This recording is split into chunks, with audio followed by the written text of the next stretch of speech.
Welcome to Islamic एहसास YouTube channel.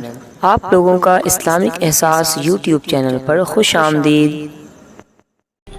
अल्हम्दुलिल्लाह कि हम लोग आज 26 जनवरी मनाने के लिए यहाँ जमा हुए हैं। आप लोगों को पहले से भी मालूम होगा कि ये हम लोगों का 74वां गणतंत्र दिवस है।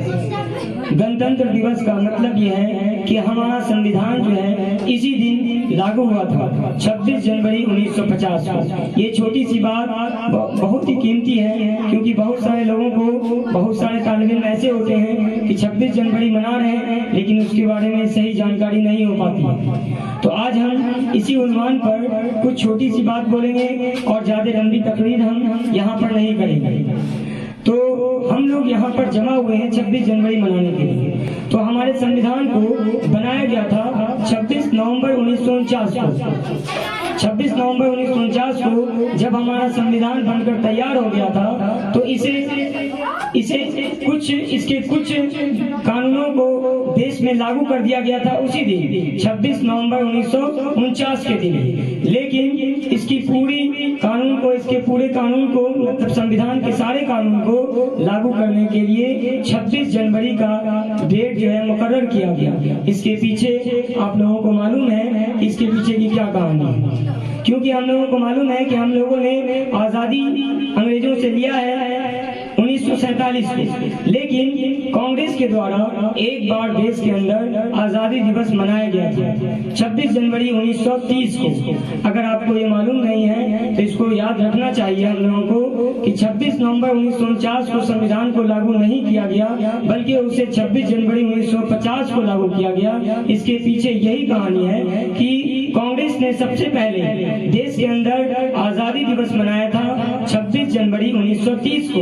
इसी याद को ताज़ा करने के लिए हम लोग हर साल 26 जनवरी 1950 को संविधान गणतंत्र दिवस मनाते हैं और उस याद को भी ताज़ा करते हैं जो हम लोगों के आबा अजदाद ने पहले 26 जनवरी 1930 को आज़ादी दिवस के रूप में मनाया था। तो असल मुद्दा है कि ये 26 जनवरी को याद रखना, 26 जनवरी को याद रखने के लिए ये दिन मुकर्रर किया गया, संविधान लागू इसी दिन किया गया।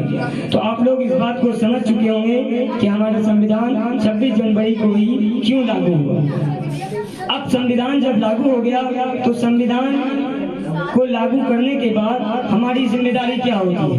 हमारी जिम्मेदारी है कि देश के अंदर इस संविधान के अनुसार अपनी जिंदगी को हम गुजारें और किसी को भी तकलीफ ना दें। जो हमें अधिकार दिया गया है संविधान के द्वारा उसको हम लोग पूरा का पूरा इस्तेमाल करें, और अगर हमारे संविधान के अनुसार दिए गए अधिकार का कोई हनन करता है तो उसके खिलाफ हम लोगों के पास हाई कोर्ट, सुप्रीम कोर्ट ये हमारी रक्षा के लिए बनी है। तो इस तरीके से संविधान में ही बताया गया कि अगर आपके साथ कोई जुल्म करता है, अगर आपका कोई शोषण करता है तो आप किस तरीके से लड़ सकते हैं। संविधान ये है हमारा अधिकार। संविधान हम लोगों को बहुत सारे राइट्स देता है, लेकिन हमें मौलिक अधिकार जो सबसे जरूरी अधिकार है वो देता है। तो ये 26 जनवरी 1950 को ये सारे अधिकार हम लोगों को मिल गए और इसके अनुसार ही अब देश का हर नागरिक अपनी जिंदगी को गुजार रहा है। अपने आप को कभी भी संविधान से ऊपर नहीं समझना है। संविधान के छत्र छाया में ही हम लोगों को अपनी जिंदगी गुजारनी है और किसी तरीके से भी अपनी जिंदगी को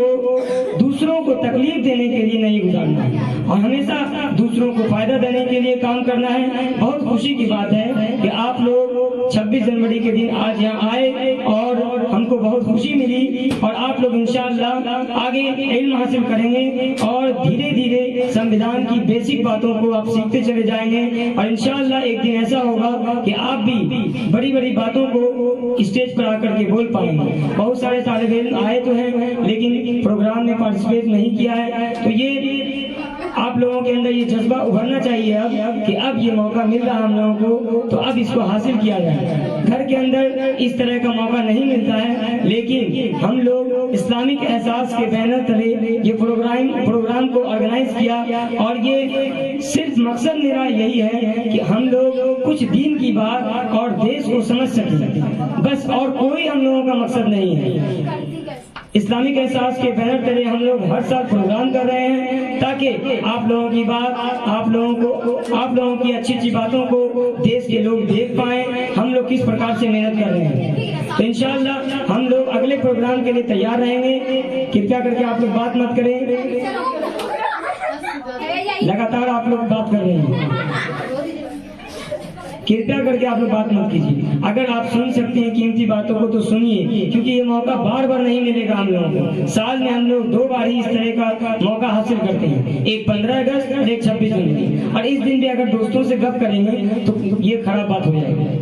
तो इंशाअल्लाह हम लोग अगले प्रोग्राम के लिए तैयार रहेंगे। जो लोग पार्टिसिपेट नहीं कर पाए, जो लोग इसमें हिस्सा नहीं ले पाए, इंशाअल्लाह उसमें अगले बार जरूर हिस्सा लेंगे और इंशाअल्लाह अपने जज्बे को पेश करेंगे कि मेरे अंदर कितनी ताकत है और कितने हुनर मेरे अंदर समाये हुए हैं। तो इंशाअल्लाह आज वादा करके यहाँ से जाएंगे। आते तो हैं बहुत सारे लोग, लेकिन प्रोग्राम में सब लोग पार्टिसिपेट नहीं करते। तो चलिए, बहुत बहुत शुक्रिया कि आप लोग आए और मेरी बातों को सुने। बस इतना कहकर मैं अपनी बात को विराम दूंगा और अब प्रोग्राम को आगे बढ़ाने के लिए अगले कैंडिडेट को मैं दावत दूंगा।